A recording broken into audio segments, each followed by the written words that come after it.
profesor en Leganés de Ética para Ingenieros, un curso de humanidades. Y soy profesor aquí en Getafe de un curso que se titula Inteligencia Natural y Artificial, ¿vale? En el grado en Ciencia, Tecnología y Humanidades, que es vuestro primo hermano, ¿no? Si sois de Humanidades Digitales. Entonces, bien, pues no tengo mucho preparado, pero sí quiero poner este vídeo así como introducción, ¿no?, a lo que quería decir. Entonces lo voy a poner sin más.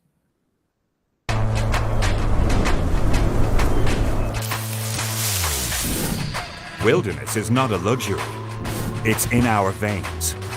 For when everyday adventures lead to unexpected experiences, Hypershell has the power and technology that takes you there. The M1 Bionic motor can offset up to 30 kilos of weight. Feel light and agile like never before during hiking, running, and mountaineering. Gain extra horsepower in hyper mode, even at your best pace. Move fast, break records, make a history of your own. Don't drive it, live in it. Hypershell extends your body with 14 high-precision sensors that capture your intention and step in with zero delay. The full alloy frame and weatherproof design make Hypershell incredibly light and sturdy. Hypershell can be easily folded and stuffed into almost any backpack. The high-density batteries will take you there and back again. Extends 16 miles range for single-day use. And rest assured, even in multi-day trips, easily move through the day with a motion engine that adapts to 12 miles per hour pace and 60 degrees climb with 10 additional joints.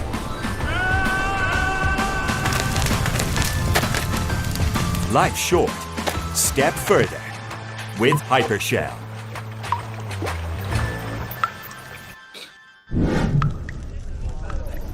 Okay.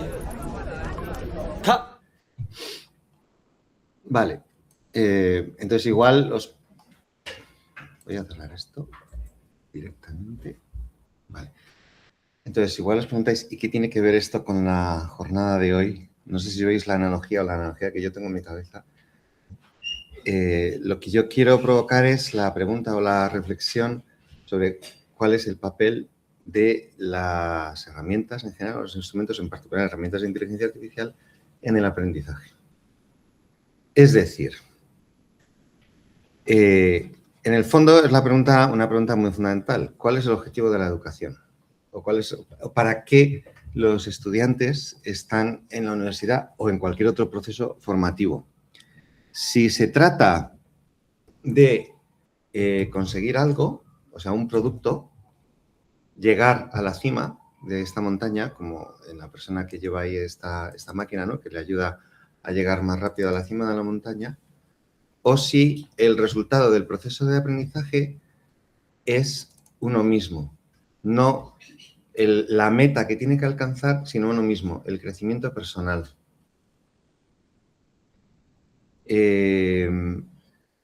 Igual que este vídeo no se podía plantear, a ver, si yo voy a un estadio a ver unas pruebas de atletismo y resulta que los corredores van todos con un exoesqueleto y van corriendo y tal, bueno, ¿qué interés tiene esa prueba de atletismo? ¿Qué interés? O si voy a una representación de ballet, que me da igual si es El Lago de los Cisnes o es West Side Story o es cualquier coreografía moderna, y están todos con exoesqueletos y ejecutan unos movimientos perfectos, maravillosos, ¿qué interés tiene eso? Los padres, cuando van al cole a ver a sus hijos hacer una carrera, jugar un partido o representar una obra de teatro, no esperan ver una cosa perfecta. Lo que esperan es ver cómo sus hijos lo hacen regularcillo. Pero es que es mi hijo. Es que es mi hijo el que iba corriendo y tiró a puerta y casi metió gol. Lo que importa es eso, ¿no? No el resultado, no el producto, sino el propio crecimiento personal.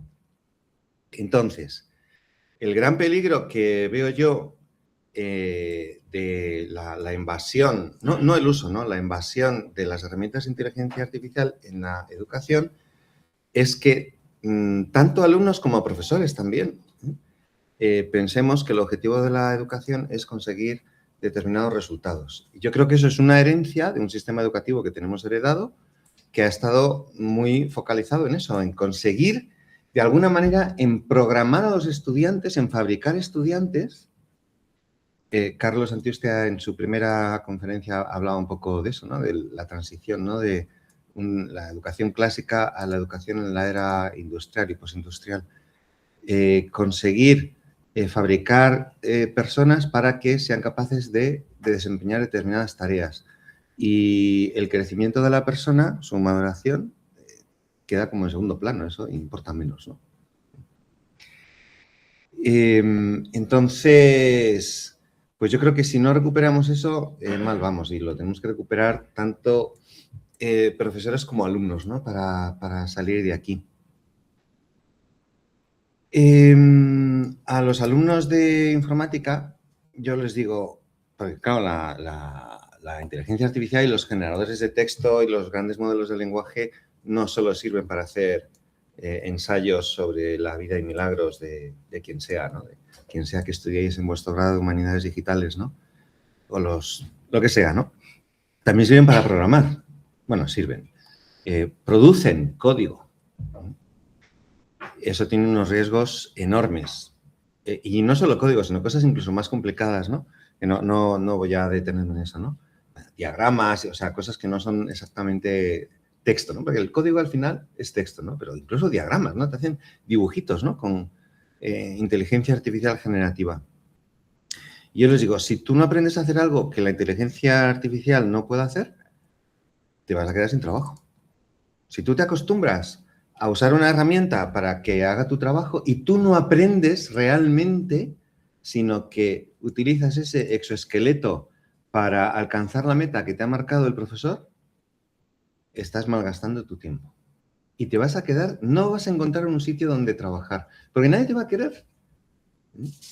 Y entonces, ya también hablaba antes al principio Carlos, ¿no? De que el futuro profesional de los estudiantes de un grado de humanidades digitales quizá no es tan obvio, no voy a decir halagüeño, ¿no? Pero no es tan obvio, ¿no? Como el de un graduado en informática, pero nuevamente, si en algún sitio un graduado en humanidades va a tener algún atractivo, no va a ser aquel que ha ido superando asignatura tras asignatura con un exoesqueleto.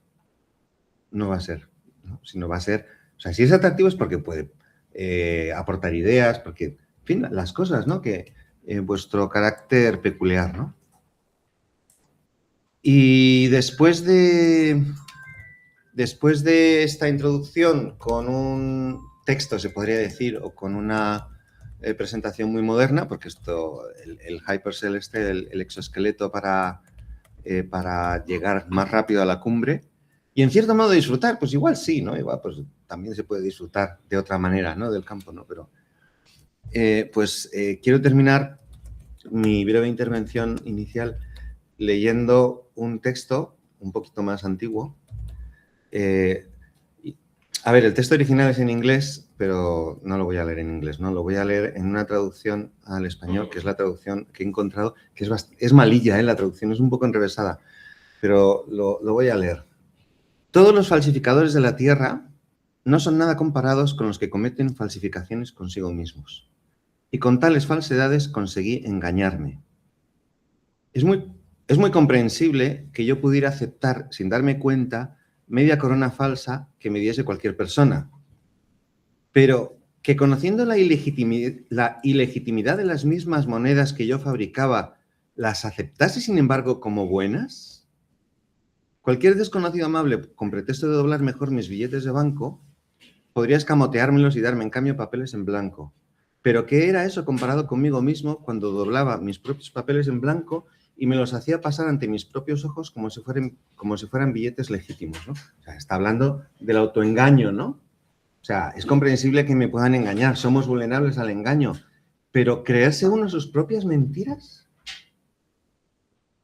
Grandes esperanzas de Charles Dickens, publicado en 1861. Por algo los clásicos son clásicos. Y ya con esto cierro mi intervención. Muchas gracias. ¿Quieres, Carmen, ahora? Luego Vale. ya abrimos, si queréis, preguntas o comentarios. Vale, entiendo que es una presentación muy breve. Entonces, vale. Muchas gracias. Primero, muchas gracias a Mercedes por hacerme este hueco aquí en una mesa de ingenieros en la que yo no soy ingeniera, evidentemente. O sea, yo me dedico a la filosofía, como Mercedes decía, de alguna manera me he dedicado mucho tiempo a teorías de género y también a cuestiones de filosofía moral, digamos, ¿no? Esa es la razón por la que me interesa también esta versión de lo que yo tengo cierto problema a la hora de decir solo ética. O sea, la concepción de lo que es ética y lo que es moral no es homogénea en todos los casos, pero bueno, en cualquier caso seguiremos con la denominación común, ética de la inteligencia artificial, y ya está, ¿no?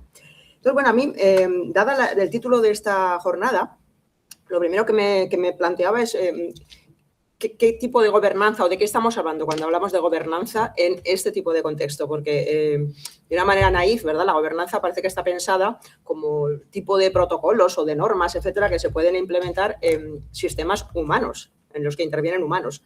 En este caso estamos hablando de sistemas en los que intervienen agentes con muchos pares de comillas, si queréis, pero no humanos y humanos, es decir, son sistemas híbridos en cierto sentido. Entonces eso complica enormemente las cosas por alguna de las razones que también exponía antes Manuel, ¿no? Porque esos sistemas no humanos son mucho más rápidos, son opacos, son estocásticos, como decía creo él, y sobre todo tienen una escala que no tiene nada que ver con la acción humana, digamos, ¿no?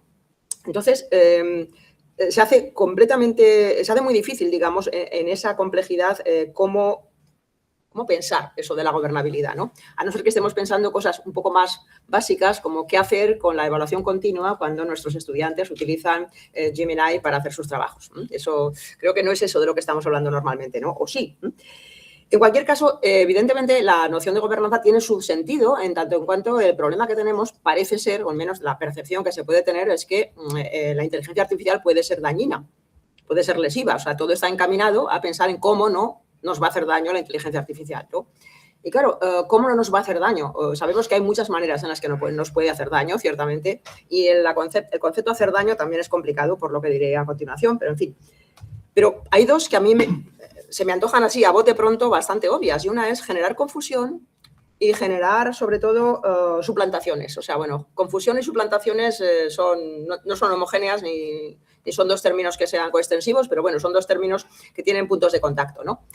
Entonces, ¿dónde poner el foco? Es mi pregunta. Y creo que la respuesta tiene que ver en parte o en gran parte con lo que ya se ha dicho aquí, lo decía Carlos Santiuste antes, lo acaba de decir ahora también nuestro colega, y creo que en cualquier caso seguramente es la única respuesta que a mí se me puede antojar. Pero, dicho esto, el problema, quizá uno de los problemas que tenemos presente, yo creo, y la razón por la que podemos ver cómo se puede generar confusiones y suplantaciones, pero sobre todo confusiones, cuando pensamos en un sistema en que la inteligencia artificial desempeña algún rol como agente, digamos, dentro de nuestra propia agencia, tiene que ver con esa especie de facilidad con la que antropomorfizamos todo, y en particular la inteligencia artificial también, ¿no?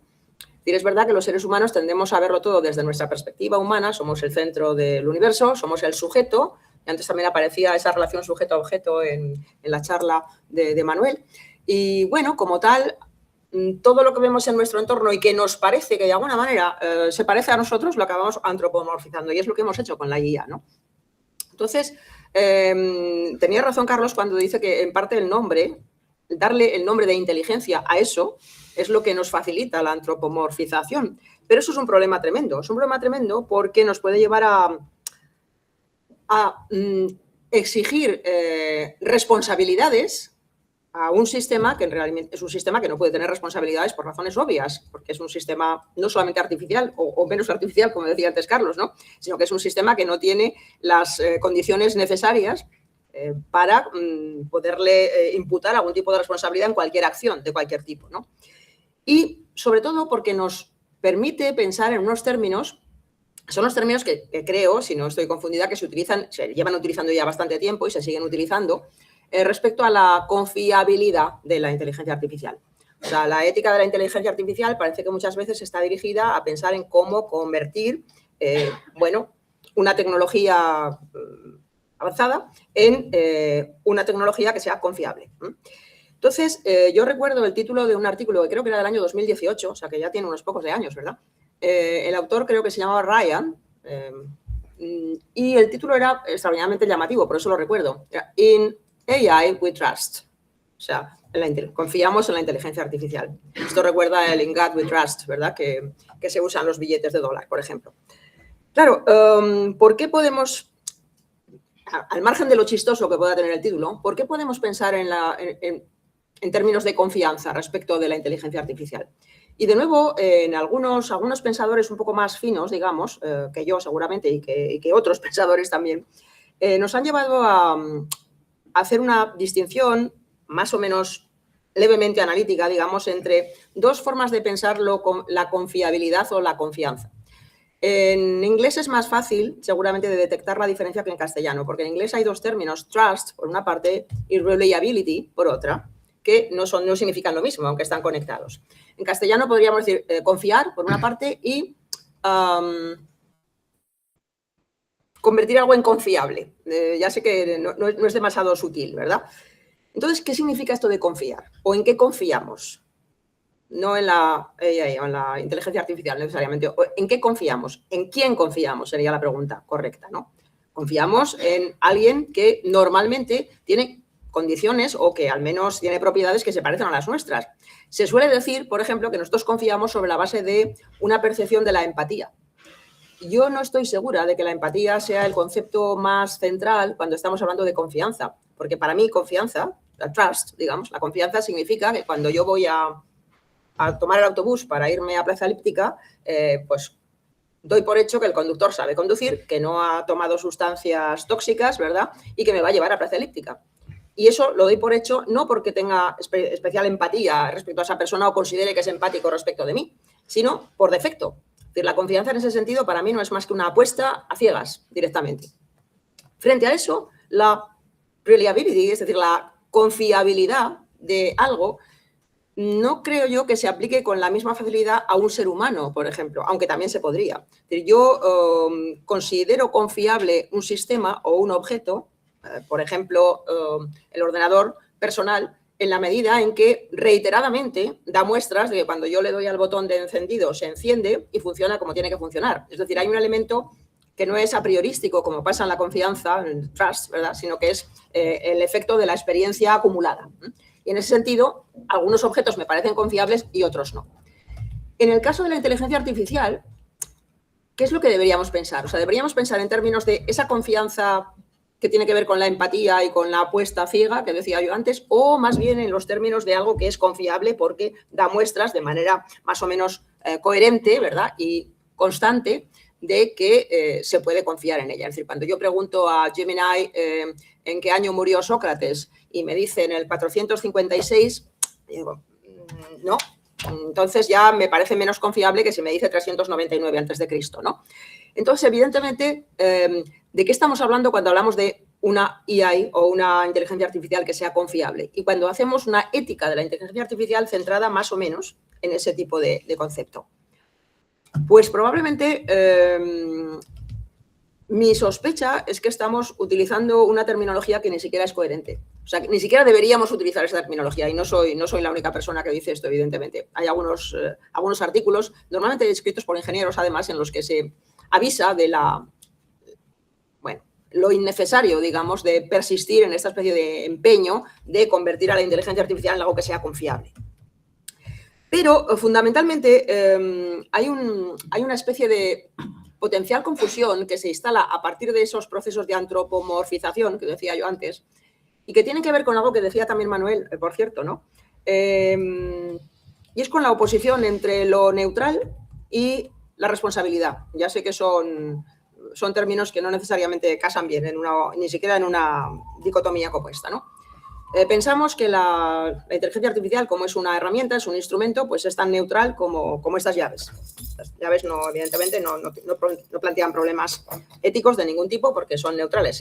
Sirve para abrir una puerta o no, y ya está, ¿no? Pero ¿por qué le adjudicamos neutralidad a esos aparatos, digamos, a esos sistemas, ¿no?, de inteligencia artificial? Seguramente porque caemos en la cuenta de una manera bastante rápida y, por otra parte, bastante razonable, de que no pueden ser responsables de nada de lo que hacen. Es decir, la neutralidad, el convertir en neutral un cierto tipo de sistema, simplemente es la manera de responder a la deficiencia, digamos, de ese sistema para ser imputable de responsabilidades. ¿Por qué? Porque en realidad solo pensamos en términos antropomórficos sistemáticamente. Entonces hay sistemas que como no casan bien con nuestras expectativas antropomorfas, pues se convierten en neutrales, simplemente, ¿no? Eso no significa, por otra parte, que haya un vacío de responsabilidad en la inteligencia artificial.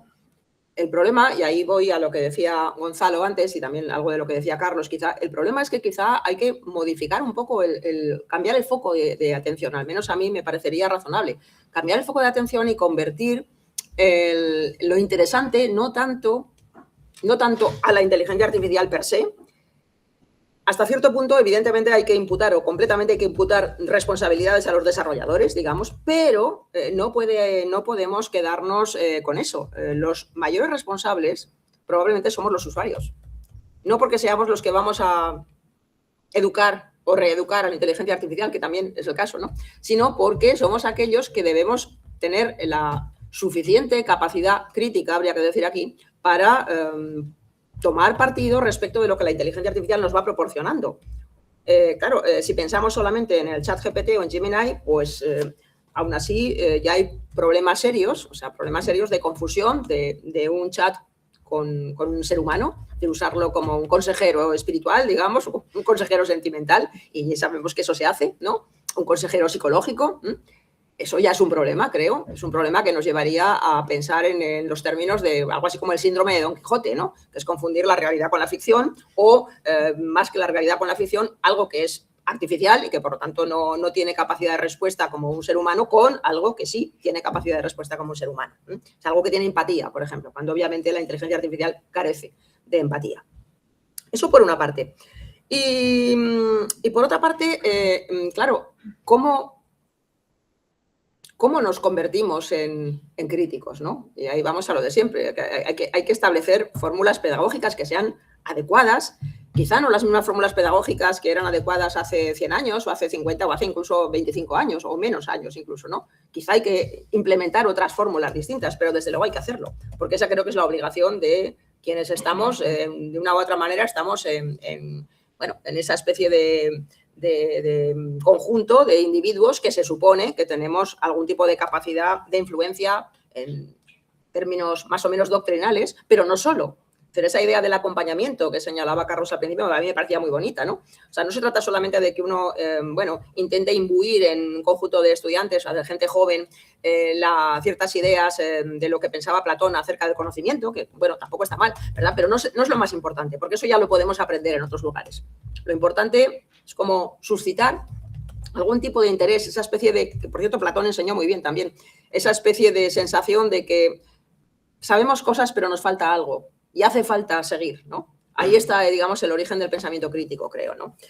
Y esencialmente, bueno, quizá por terminar así muy rápidamente, porque ya tenía aquí una montaña de páginas que no voy a utilizar, obviamente, sí quería leeros algo que me pareció divertido. Es un fragmento en un artículo de una matemática, de hecho, que se llama Barbara Cross, que decía esto: deberíamos tener mucho más miedo de un sistema estúpido, que la gente piensa que es listo, que de un sistema inteligente que es capaz de conocer sus propios límites. Me parece divertida la frase y estoy de acuerdo en la primera parte. El problema es que con la segunda yo ahí tengo un problema técnico, es decir, no sé hasta qué punto la IA puede conocer sus propios límites, ni sé lo que significa realmente relacionado con la IA, pero lo dejamos aquí de momento. Muchas gracias, Carmen. Sí, Manuel, si quieres añadir algo más, como te he dicho, que es una perspectiva un poquito más diferente a lo que estamos. Pues un par de comentarios por completar. La referencia que ha introducido Gonzalo y también Carlos a la educación. Es cierto que vamos a un futuro donde tendremos que tener destrezas y habilidades técnicas en estas tecnologías, pero también es cierto que hay cuestiones que no van a ser operativizables. hay dos elementos que en algunas encuestas así a líderes empresariales, cuando les hablan de cuáles van a ser los elementos básicos para que una persona tenga trabajo en el futuro, dicen este conocimiento técnico, inteligencia artificial, ciencia de datos, lo que sea, y dos más. Una, la capacidad de mirar el mundo como un científico, es decir, que puedas, cualquier sistema, cualquier realidad la puedas entender o enmarcar dentro de lo que es una evidencia, una hipótesis, una refutación, etc. Y la capacidad para entender textos complejos y profundos con conceptos o relaciones conceptuales profundas, como decía.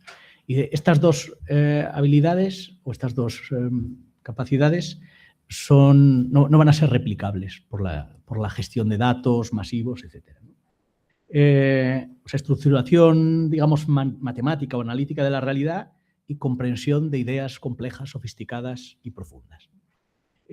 Si esto es así, digamos, la universidad no tiene que tener miedo, en principio, a lo que va a venir ni la educación, porque se le abre una oportunidad muy interesante. Y es, muchos de los conocimientos especializados podrán ser realizados con la inteligencia artificial, y entonces hay espacio para el desarrollo profundo de estas capacidades más complejas y más profundas, ¿no?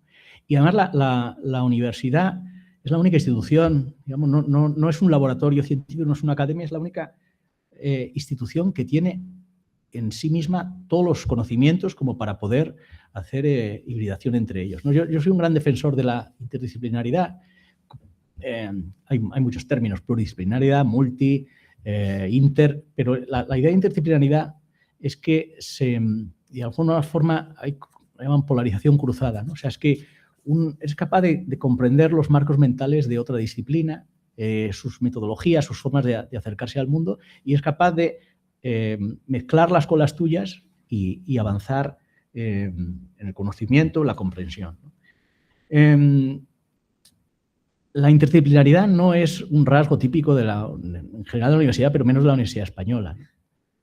Se utiliza como elemento retórico, pero en realidad hace tiempo que la Unión Europea hizo un informe sobre cómo impulsar y motivar la interdisciplinaridad. Y básicamente el informe se podía resumir: si te quieres dedicar a la interdisciplinaridad, ten antes una plaza fija, porque si no, no llegas, ¿no? O sea, los artículos que te reconocen son los de un área determinada y te penalizan los de otra, o el acercamiento a otras disciplinas. Las plazas salen para un área concreta de conocimiento. Es decir, hay toda una serie de filtros que hacen que si quieres mezclarte y hibridarte, pues seas penalizado. Pero lo que digo es que, bueno, es un momento en que quizá por presión y por necesidad se abra un espacio verdaderamente interesante en las universidades para repensar cuál tiene que ser su función, su papel. Una de las cosas en relación con lo que decía Gonzalo, con estos exoesqueletos, es que vemos la inteligencia artificial, estas nuevas herramientas, estos nuevos dispositivos, como sustitutivos de nosotros. Pero antes había hecho referencia a esta, digamos, falacias o ideas comunes del determinismo tecnológico, que es la tecnología se impone, es la mejor. No es así. También este impulso viene de Silicon Valley del solucionismo tecnológico, ¿no? Que es la tecnología, se salta a las propias democracias, resuelve problemas sin necesidad de democratizarlas, de que haya la esfera del debate y de cómo se reparten las tasas de las transformaciones, ¿no? A nivel colectivo. Pero también hay un rasgo de sustitución tecnológica. O sea, hay un elemento ideológico de promover un desarrollo tecnológico para nuestra sustitución. Y esto, digamos, eso es inducido. Si las tecnologías funcionasen o se concibieran como exoesqueletos, pues entonces tendríamos unos sistemas híbridos, personas, entorno técnico, que nos permitirían, pues, quizá favorecer la capacidad de construir cerebros colectivos, de interactuar de una manera más interesante o de explotar más nuestra creatividad. Quiero decir que esta visión de la tecnología como sustitutivo nuestro es una una a la que no hay que obedecer o que hacer caso, porque es parte de un programa técnico inducido con objetivos concretos. Y por terminar, y para relacionarlo con esta idea de antropomorfización que decía Carmen, la propia idea esto de inteligencia de estos dispositivos ya te configura un marco mental que no se corresponde a veces con lo que son los sistemas. La propia idea de alucinaciones también es una jerga psicológica, ¿no? Esto explota esta suspensión de la realidad que tenemos con cualquier cosa que tenga ciertos rasgos humanos, ¿no? Una de las cosas que me parecen más sorprendentes es que los niños que se crían ya en un entorno de estímulos completamente digitales todavía se quedan anonadados cuando ven una cosa de marionetas hechas con calcetines, ¿no? O sea, porque tenemos esta debilidad por dotarle, digamos, de antropomorfización a cualquier cosa que se parezca lateralmente a nosotros, ¿no? Pero la idea aquí que yo quería remarcar es la siguiente, ¿de verdad estos sistemas hacen lo que nosotros hacemos? ¿De verdad nos van a poder sustituir? O sea, las interacciones lingüísticas se parecen mucho a lo que Wittgenstein decía de lenguajes primitivos. Los lenguajes primitivos no eran, en el punto de vista antropológico, eran lenguajes que, aunque sintácticamente o estructuralmente tuvieran sentido, no mostraban ni la trama del sentido humano, de las necesidades, de las contradicciones, miedos, etc. Mucho del éxito que se expone de estos dispositivos, de sus grandes marcas, diferentes tests, diferentes benchmarks, están un poco hipertrofiadas. Hay un grupo de investigación en la UNED que hizo el siguiente test. Como la UNED tiene estos exámenes masivos controlados por lo que llaman una valija, que es que no salen los exámenes fuera, solo los recibes en el momento, no te los puedes llevar, con la idea de tener una fuente de datos para hacer exámenes en el futuro. A modelos de estos de inteligencia artificial comercial se les sometió a test que no habían sido difundidos nunca, o sea, que no los vas a encontrar en Internet, ¿no? Y la performance de estos sistemas bajó muchísimo. Es decir, muchas de estas habilidades de los sistemas no son por inferencia, son por regurgitación, o sea, por vómito de lo que ya de alguna forma ha aprendido, ¿no? O sea, si tú le metes todos los exámenes MIR, pues un examen tipo MIR lo va a hacer muy bien, pero no es porque infiera nada, no es porque haya entendido nada. Y para acabar, una cosa que le escuché una vez en una charla a Eugene Morozov, que es uno de los pensadores sobre la tecnología o la sociología de la técnica, interesante, era que se estaba asumiendo esta identificación entre los procesos educativos y la inteligencia artificial de la misma manera que podríamos asumir que el programa de acción contra el hambre que hace unas décadas se desplegó en África, con un poco la misma comparación de categorías. El programa de acción contra el hambre es que se diseñaron unos nutrientes, unas bolsitas de nutrientes, se tiraban desde los aviones y con ese consumo diario los niños no se morían de inanición.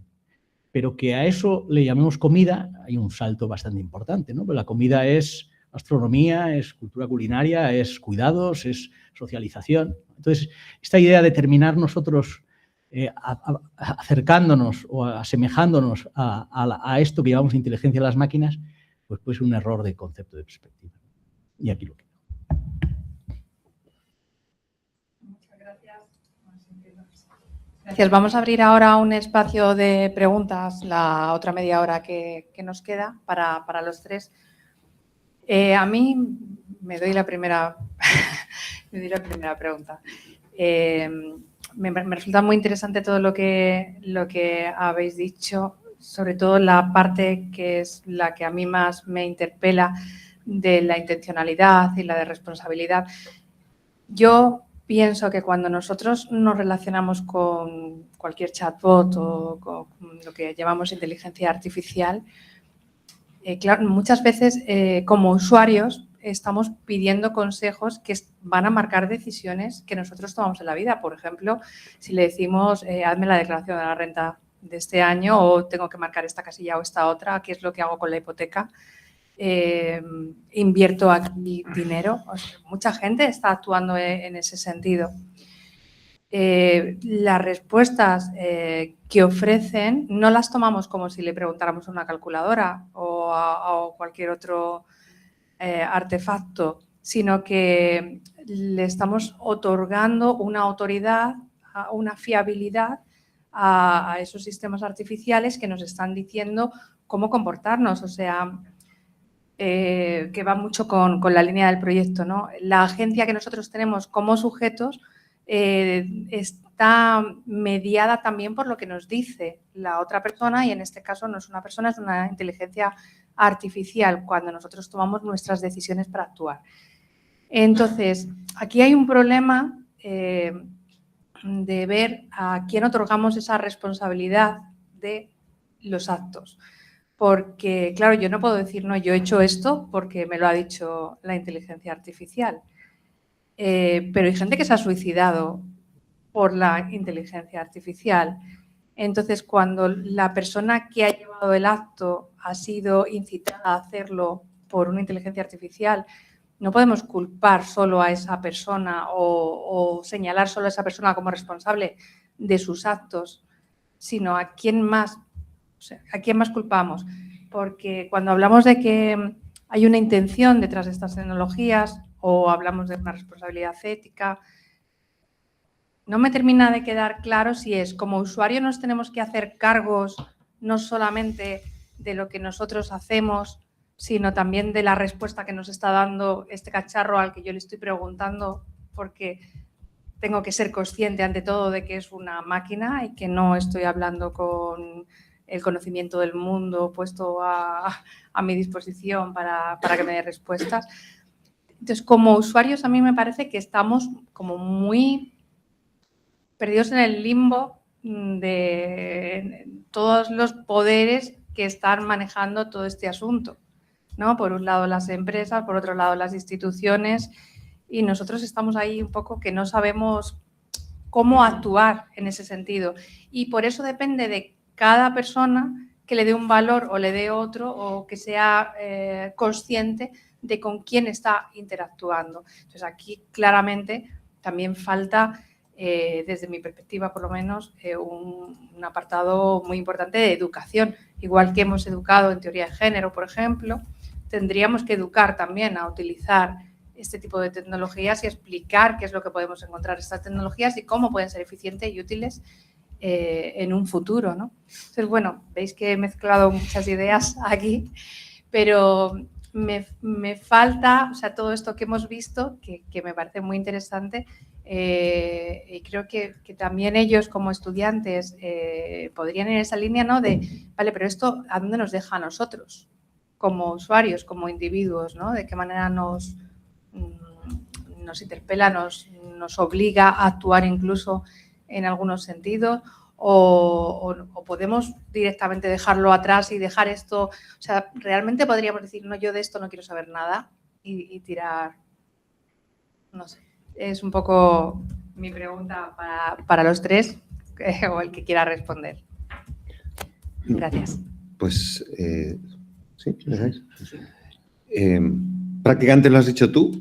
Empieza, uno de los puntos es la alfabetización digital o alfabetización en inteligencia artificial. Eso a mí me parece absolutamente esencial.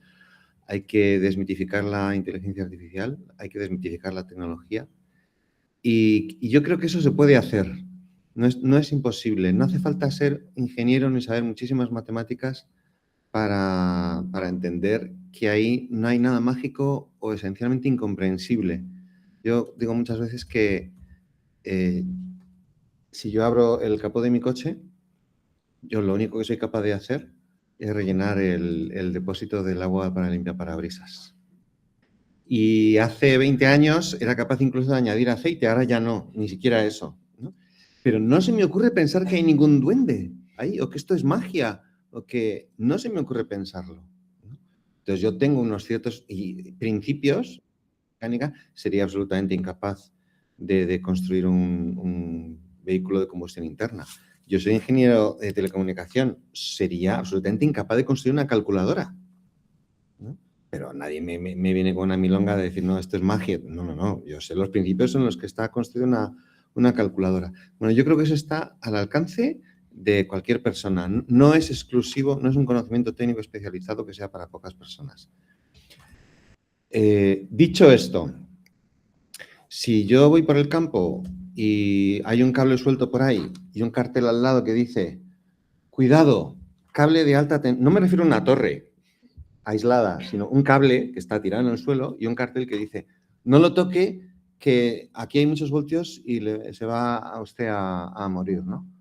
O si yo voy caminando por la calle y me encuentro unos sobrecitos que dicen pues estas pastillas no las tome usted si tiene, no sé, lo que sea, cualquier condición, ¿no? Si tiene menos de 15 años, ¿no?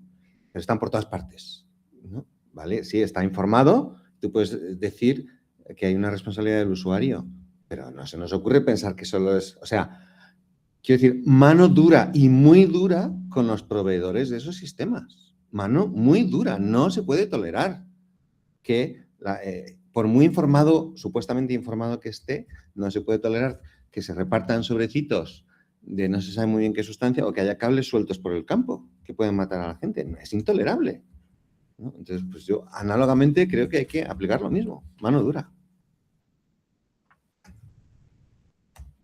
A ver, bueno, aquí, claro, es que hay muchísimas cuestiones. Evidentemente estoy de acuerdo con lo que acaba de decir Gonzalo. Obviamente, yo he puesto mucho ímpetu, digamos, en el usuario, porque yo soy usuaria, ¿no? Y no soy desarrolladora, ni soy una super corporación que se dedica a poner en el mercado este tipo de tecnologías, pero obviamente eso hay que tenerlo siempre en mente, porque lo otro sería responder de manera ingenua con una pregunta como, vamos a ver, si alguien lee a Thomas de Quincey el asesinato como una de las bellas artes y luego comete un crimen, resulta que Thomas de Quincey es el responsable de que este señor cometa un crimen. Obviamente no, pero aquí lo que hay, yo creo que lo que produce, al menos a mí me produce cierta desazón, digamos, es que con la inteligencia artificial sí parece bastante palmaria esa idea de la muerte del sujeto. Es decir, sabemos que estamos hablando con alguien que no está, simplemente.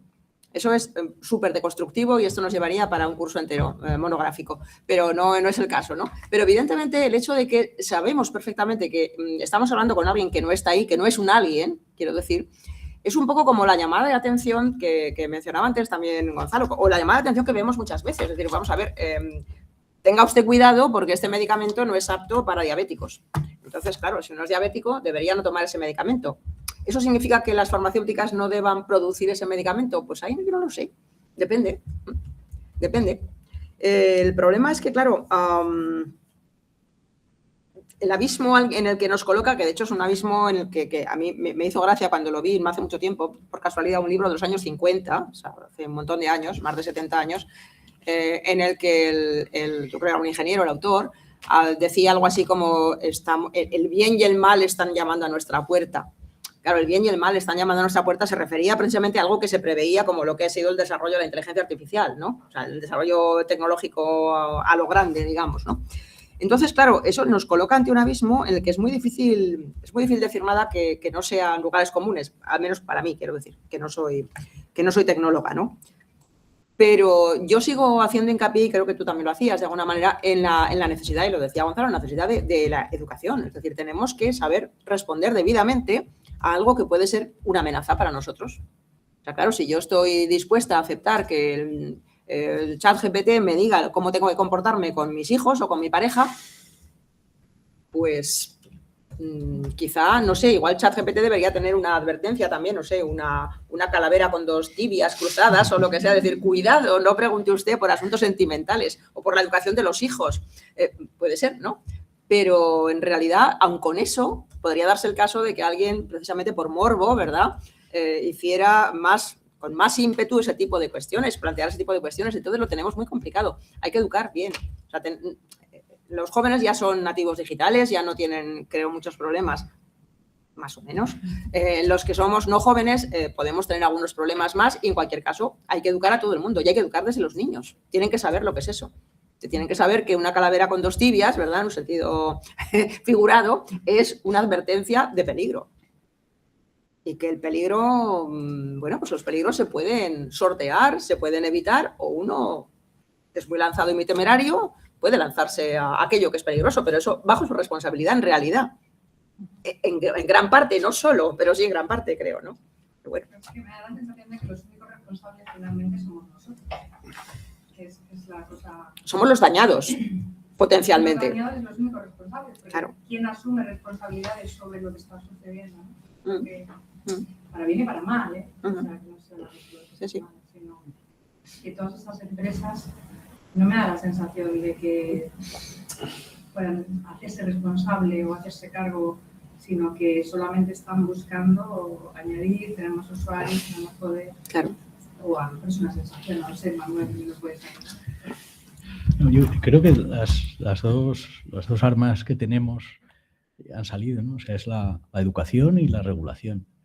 Yo lo relacionaría con algo que dije en mi presentación, que es esta visión de la tecnología o como instrumento o como mediador, ¿no? O sea, como instrumento, la tecnología como instrumento es un instrumento, pero no se acaba ahí. O sea, esa definición no es completa, ¿no? Y es la idea esta del cuchillo que os comentaba, ¿no? A veces no es, o sea, ver la técnica o la tecnología como algo neutro al que puedes utilizar para el bien, cortar el pan o por el mal asesinar a alguien, quizás se puede ver que ese plano no agota toda la realidad si pensamos en el lenguaje. El lenguaje también es un instrumento de comunicación, un instrumento de convicción, un instrumento para hacer que otras personas hagan lo que quieres, ¿no?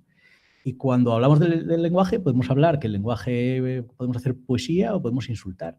Pero hay otro plano que es quién tiene que pedir las cosas por favor, quién puede decir a la cárcel y nos llevan a la cárcel. Quiero decir, hay un uso del lenguaje, hay una relación con el lenguaje que también tiene que ver con las estructuras de poder en torno a él.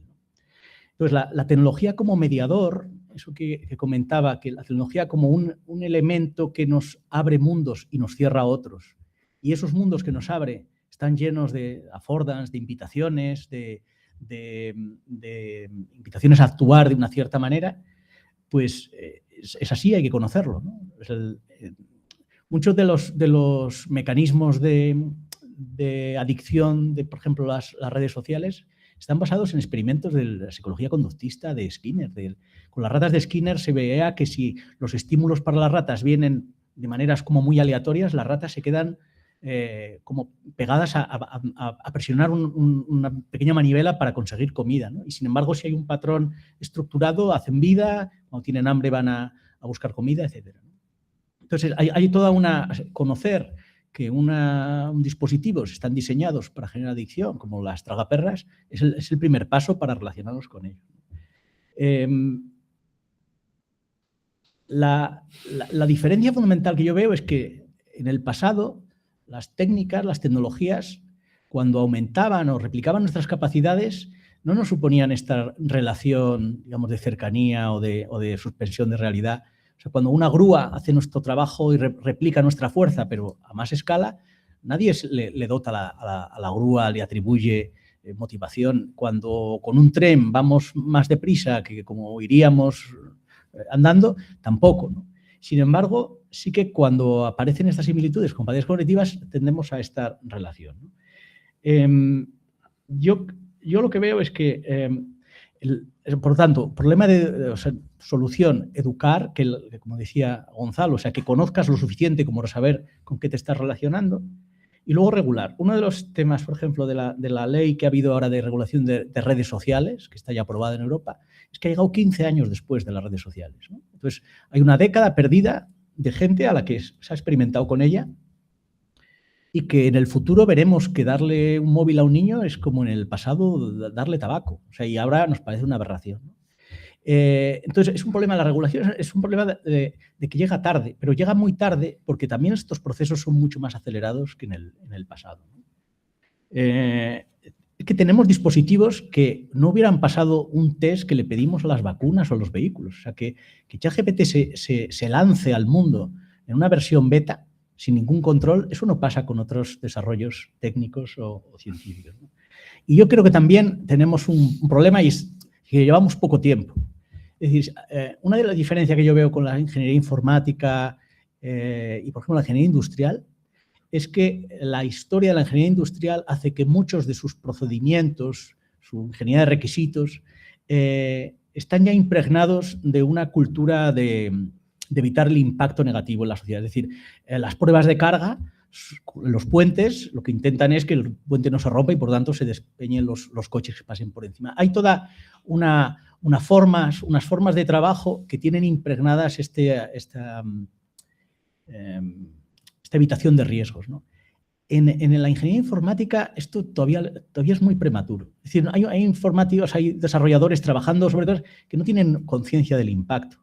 A veces porque están muy fragmentados, porque se trabaja en factorías, pero otros porque no se sienten responsables de que un algoritmo adictivo tenga por qué ser un problema. Entonces, yo diría eso, es regulación, pero es muy acelerado, educación como elemento básico y después quizá tiempo, ¿no? Tiempo porque nos hemos encontrado con estos temas de manera muy, muy precipitada. Antes de pasarlo, voy a hacer una... Bueno, no sé si es pequeña cuestión, pero hay una cosa que a mí me preocupa un poco, normalmente hablando del uso del lenguaje, cómo utilizamos el lenguaje en este sentido. Para empezar, que hagamos este tipo de discusiones, no digo aquí, digo en general, ¿no?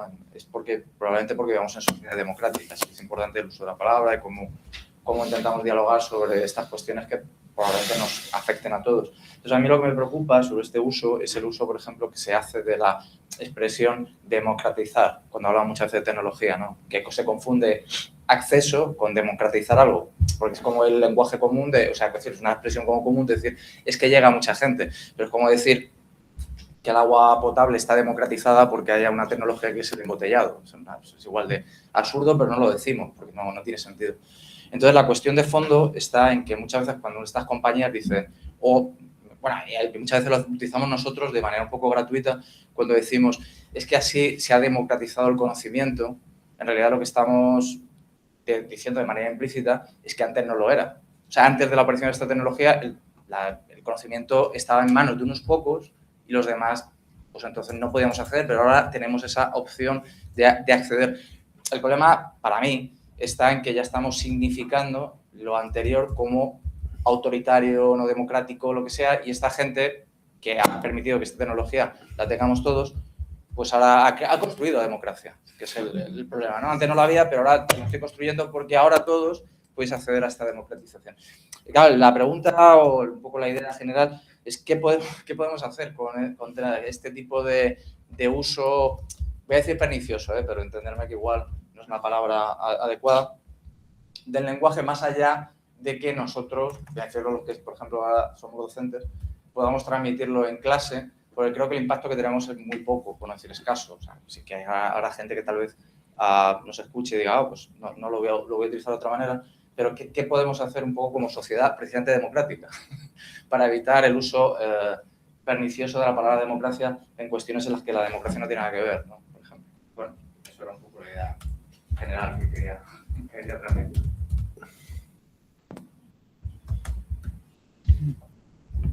Bueno, completamente de acuerdo con este uso, digamos, ambiguo, espurio de democratizar versus antes de democratizar había un estadio, digamos, predemocrático, ¿no?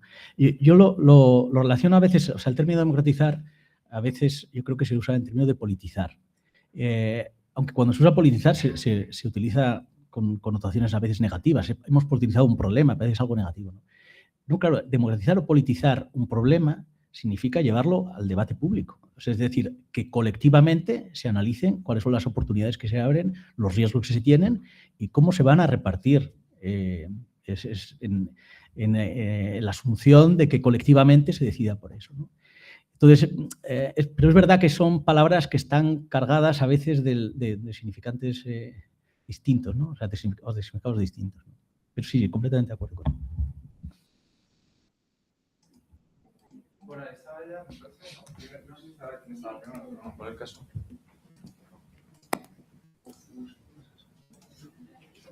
A mí se me viene preocupando desde casi la primera charla porque se ha repetido varias veces y aprovecho ahora para decirlo.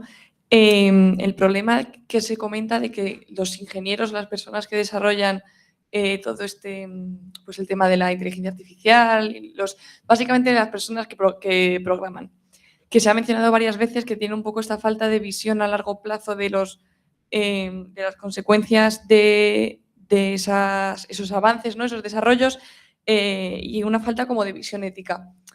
Me preocupa porque conozco ingenieros que precisamente, gracias a Dios, tienen esa visión ética, así como conozco ingenieros que no la tienen. Entonces, lo que me preocupa es que no se esté formando o no haya una preocupación desde esos inicios de la formación en la ingeniería, en la programación, en lo que sea, por introducir, ¿no? esa visión, porque es una cosa importante al final, ¿no? Que cuando tú estés trabajando sepas lo que estás haciendo, sepas las consecuencias que tiene para el público, sepas los posibles usos que tiene, porque siempre es tengo un problema, ¿no? Y lo resuelvo, lo puedo hacer, ¿no? Pero la pregunta está de ¿lo debo hacer o cómo debo hacerlo para que esos riesgos se minimicen, para poder, para advertir, entre comillas, ¿no? Educar a la población, al usuario, oye, puede pasar esto, tienes estos problemas, ¿cómo se puede solucionar eso? Pues de cara a un futuro en el que la tecnología va a seguir avanzando.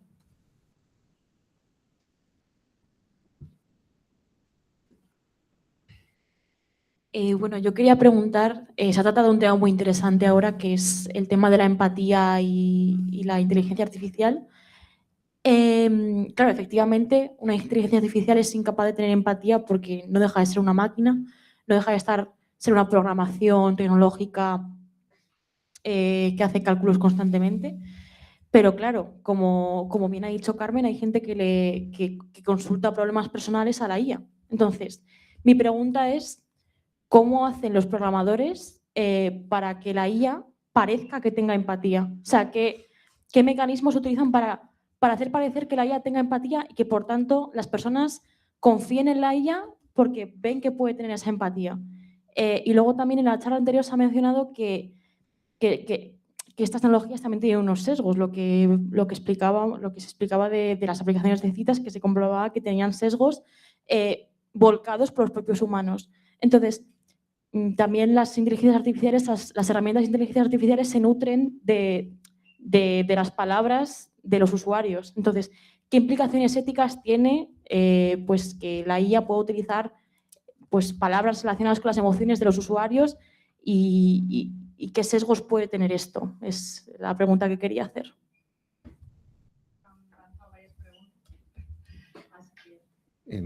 Si puedo, primero te contesto a ti porque he dicho que soy profesor de ética para ingenieros en esta universidad, en el campus de Leganés, que es un curso de humanidades, o sea, lo coge quien quiere.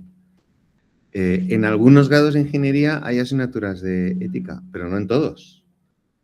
Y yo recuerdo perfectamente una conversación, un debate que hubo en mi departamento hace unos 15 años, quizá un poco más, cuando se implantaban los nuevos planes de estudio con Bolonia y tal.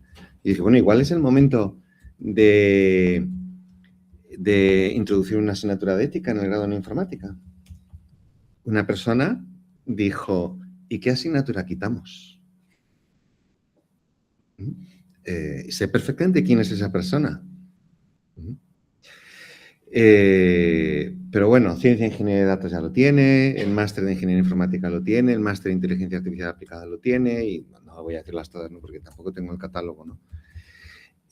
Antes Manuel ha dicho que la ética algorítmica es la mayor perversión de la ética, más o menos ha dicho. Es verdad que hay tecnólogos que tienen esta idea de que en el fondo el comportamiento ético se puede convertir en un algoritmo. Y esto no lo han inventado los tecnólogos, esto es una tradición que viene de mucho antes, ¿eh? O sea, aquí tienes las normas o aquí tienes la forma de cálculo del mayor bien para el mayor número de personas. Entonces, claro, hay que cambiar esa mentalidad que es lo que se da por sentado. Es decir, no, la ética es la ética de la persona. O sea, tú, ingeniero, y esa es mi preocupación, ¿no?, con estos alumnos, ¿no? Y eso tiene como dos vertientes, ¿no? Por un lado, el ingeniero es el que va a desarrollar un poder. Y entonces, ¿qué me puede hacer a mí? ¿Qué me puede mover a utilizar ese poder para el bien y no para el mal? Pues en el fondo solamente que hay algo que yo considero que es más valioso que mi propio beneficio. En el fondo, al final, se reduce a eso. O sea, yo estoy dispuesto a no ejercer abusivamente mi poder. Si uno no llega a esa convicción, al final, pues se va a vender al mejor postor. O sea, o voy a abusar con el poder que tengo o voy a vender mi poder o mi fabricación de poder lo voy a poner en manos de otro, ¿no? Que me paga. Y esto es la segunda faceta, y es que la vida ética también conlleva el no ser esclavos. O sea, el estar dispuesto a no obedecer, a rebelarte en tu empresa y decir, no, yo esto no lo voy a hacer, o este proceso lo deberíamos cambiar. Entonces, claro, si la educación, en particular hablo de la educación de los ingenieros, si solo se les enseña y se les entrena para resolver problemas que otros dicen que son problemas que hay que resolver, y si yo lanzo al mercado gente que sabe resolver problemas, pero no tiene capacidad de discernir los problemas que vale la pena resolver, pues entonces estoy contribuyendo, estoy alimentando el ciclo, ¿no? Entonces, obviamente, me parece que la enseñanza de ética para ingenieros, muy lejos, y la ética de la inteligencia artificial, por cierto, un máster de ética de la inteligencia artificial que empieza en esta universidad, en el que estoy muy implicado, una microcredencial que también está a vuestro alcance sobre ética de la inteligencia artificial, un módulo más pequeñito que se va a impartir en abril. Claro, la ética para ingenieros o la ética de la inteligencia artificial no es que el artefacto tenga un comportamiento ético, es sobre todo que el ingeniero tenga un comportamiento ético. Entonces, si no transmitimos eso, pues no hay nada que hacer, ¿no? Y luego, muy brevemente, respondiendo a tu pregunta, ¿cómo se entrena a las máquinas para que tengan empatía? Las máquinas son imitadoras. Entonces, las máquinas imitan aquello con lo que se les alimenta. Entonces, si tú las alimentas con información etiquetada, señales de tráfico, ¿no? Esta señal es prohibido adelantar, esta es prohibido bicicletas, tal. Entonces va a reconocer eso, con lo cual tú necesitas etiquetadores. Si tú tienes etiquetadores que etiquetan vídeos violentos, pornográficos, mensajes de odio, entonces la máquina va a ser, evaluando los parámetros que sea, va a ser capaz de identificar eso. Entonces, ¿cómo haces que las máquinas sean empáticas? Identificando la información de entrenamiento como este es lenguaje empático. Básicamente es eso. Es un poco más complicado, pero básicamente es eso. Y eso no es tanto... O sea, el programador lo que hace es construir una máquina que es capaz de imitar. El juego de imitación. Es una frase genial de Alan Turing en el año 50, ¿no? El juego de imitación, el título de la película de hace unos años, ¿no? El programador lo que hace es construir una máquina que es capaz de imitar. ¿Con qué la alimentas? Pues eso será lo que sea capaz de imitar. Si me permitís un momentito solo, si nos preguntamos sobre la empatía, sobre cómo habría que educar de nuevo a alguien para que ciertas cosas se produzcan de la mejor manera posible, pues yo creo que la respuesta ya la ha dado Gonzalo, ¿no? Pero vamos a ver, claro, ¿qué teoría ética o qué tipo de teorías éticas son las que están detrás de la noción ética de la inteligencia artificial? Pues obviamente no una teoría aretaica, no una teoría deontológica siquiera, sino las teorías consecuencialistas. Es decir, básicamente una forma u otra de utilitarismo, que es lo que decía Gonzalo, creo, ¿no? Y eso para mí es un problema, no porque el utilitarismo en sí sea o no sea un problema, que eso es muy discutible, sino que es un problema porque puede contagiar nuestra idea de lo que es una teoría ética. Quiero decir, podemos pensar en eso de la ética algorítmica, ¿no? Es decir, claro, ¿qué hacemos cuando tenemos un dilema moral? No un dilema ético, yo aquí diría moral, un dilema moral. Bueno, pues tenemos que tomar una decisión ante cualquier dilema, sea el que sea. ¿Cómo se toma esa decisión? Pues normalmente en la vida ordinaria, en la vida humana, se toma de manera muy frágil, digamos, con muchas deficiencias y sobre todo con un grado extraordinario de incertidumbre. Mientras que la inteligencia artificial lo que nos da es, como decía antes Carlos, una respuesta, la más sencilla, pero una respuesta. Es decir, funciona como un procedimiento de decisión y si nosotros acabamos configurando nuestro concepto de la vida moral como un conjunto de procedimientos de decisión para resolver problemas morales o dilemas morales, estamos haciendo un servicio flaquísimo a nuestra concepción moral y probablemente a nuestra propia vida. Entonces eso a mí me parece quizá lo más peligroso de todos los daños posibles que puede hacer la inteligencia artificial. Uno de ellos es ese tipo de contagio. Cuando hablamos, claro, si no utilizamos para nada un chat, ¿verdad?, para preguntarle sobre dilemas morales, pues a lo mejor nos privamos de este problema. Pero como me temo que lo utilizamos precisamente porque lo utilizamos para hablar de cuestiones que son muy humanas, como tengo un problema con mi pareja, etcétera, etcétera, y le exigimos una respuesta empática. Su respuesta empática no es la respuesta empática de nuestro vecino. Es una respuesta que nace de de un procedimiento bastante trivial y bastante simulado, por otra parte, que se parece a lo que diría un vecino porque tiene demasiada información o toda la información necesaria para que se parezca y para mimetizar aquello. Pero en realidad le falta eso que es lo que nos constituye como humanos y es la incertidumbre, en mi opinión. O sea, yo por eso hago tanto hincapié en la idea del usuario. O sea, nosotros somos los que tenemos la peor parte, en cierto sentido, pero también los que tenemos la mejor parte. Pero en nuestra mejor parte hay un elemento fundamental y es que no podemos estar completamente seguros de casi nada, sobre todo cuando se refiere a cuestiones que son muy humanas o demasiado humanas, que diría que él, ¿no? Es decir, cuestiones morales, vamos. Sí, pues por completar las respuestas, la primera sobre la relación de la ingeniería y la ética, ¿no? Hay un conjunto de universidades holandesas, las universidades tecnológicas, Twente, Delft, Eindhoven y una cuarta que no recuerdo, que hace ya unos años introdujeron la ética en la ingeniería, pero no como una asignatura para explicar normas, códigos deontológicos, de buenas prácticas, sino una formación ética en el ingeniero. Introduce la investigación filosófica sobre la tecnología y la formación ética en ingeniería, ¿no? Es un poco lo que decía Gonzalo, ¿no?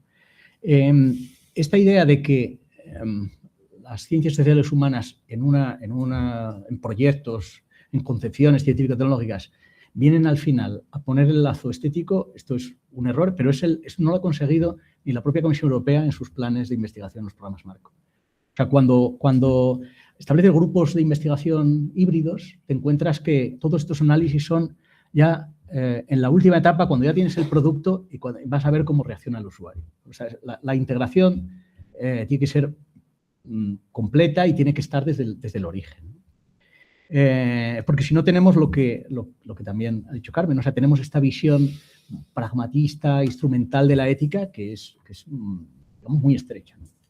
Y luego, por responder a la otra pregunta, cómo simulan empatía o también esta idea del ejemplo que ponía sobre sesgos de usuario. Todas estas tecnologías están diseñadas para explotar nuestros sesgos psicológicos de manera a escala industrial, a escala manufacturera. Es decir, lo que hacen es, desde nuestras, no sé, inquietudes, si quieres, más de reconocimiento, casi narcisista, hasta los miedos que podemos tener que pueden quedar revelados en las palabras que no utilizamos cuando hacemos ciertas búsquedas, ¿no? Entonces, hay un conocimiento, todas estas soluciones tecnológicas tienen muchos equipos de psicólogos más cuantiosos que ingenieros, ¿no? Para saber cómo abordar cómo explotar esa interacción, ¿no? Si os fijáis ahora, ChatGPT siempre te ofrece, le preguntas cualquier cosa y siempre te ofrece una cosa más. No querría saber no sé qué, ¿no? O sea, hay algo, esto es nuevo para explotar más las interacciones. Yo quería un poco, retomando también algo que ya había dicho, sobre los sesgos en el uso, ¿no? O sea, y esta idea de que en realidad hay que concebir la tecnología, los tecnológicos no como objetos en sí mismos, sino como elementos que conforman con el usuario un sistema sociotécnico integrado, ¿no? Entonces, hay que ver no solo los sesgos endógenos del sistema, no solo quiera introducir un algoritmo con un algoritmo sesgado para provocar un sistema, sino los efectos perversos que pueden suceder cuando se despliegan y en su uso, ¿no? Esta idea del estudio de los efectos inesperados, por ejemplo, de las políticas públicas, es una corriente ya antigua, ¿no? Y todas estas perversiones en el ajuste de indicadores, o sea, te miden por una manera intentando capturar algo y terminas ajustándote al indicador. Esto ha pasado en la academia con los índices de productividad científica. Veamos, hay un ejemplo clásico que es el del cantón chino arrocero, que tuvo una epidemia de ratas y como eran incapaces las autoridades de controlarlo, pues pusieron un incentivo que era si el arrocero que encontraba una rata en sus plantaciones la mataba y la llevaba a unas dependencias policiales, le retribuían monetariamente de alguna manera, ¿no? Y la gente, eso empezó a funcionar porque la gente empezó a criar ratas, ¿no? O sea, la criar ratas salía mucho más económico que plantar arroz. Entonces, esta idea de tú lanzas un sistema y cómo eso luego se explota, eso ya entra dentro del ámbito de la antropología, pero eso hay que tenerlo claro, ¿no? Pues yo contaba este efecto, esos sesgos de las aplicaciones de citas vienen porque uno no concibe que la simetría en los usuarios vaya a generar el sesgo a posteriori. Pero hay muchos otros ejemplos. Antes hablaba del buscador. Un buscador es un dispositivo técnico que tiene una métrica que se basa básicamente en el tiempo mínimo que tú dejas de usar el buscador. Si tú buscas algo y en la primera respuesta te satisface, el mínimo tiempo es el parámetro que mide lo que es un buen buscador. YouTube no tiene nada que ver con un buscador. YouTube es un blockbuster donde lo que quieren es que de un vídeo saltes a otro. Cuando unas generaciones de gente usan el YouTube como buscador, lo que están haciendo es rompiendo básicamente la métrica del ingeniero.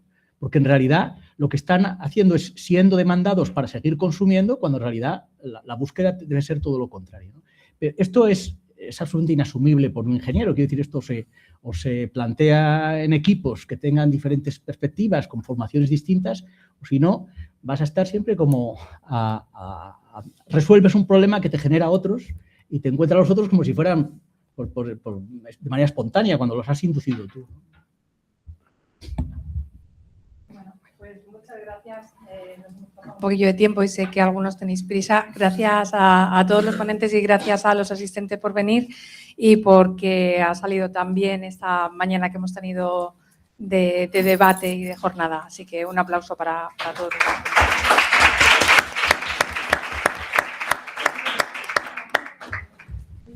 Voy corriendo que tengo que constituirme.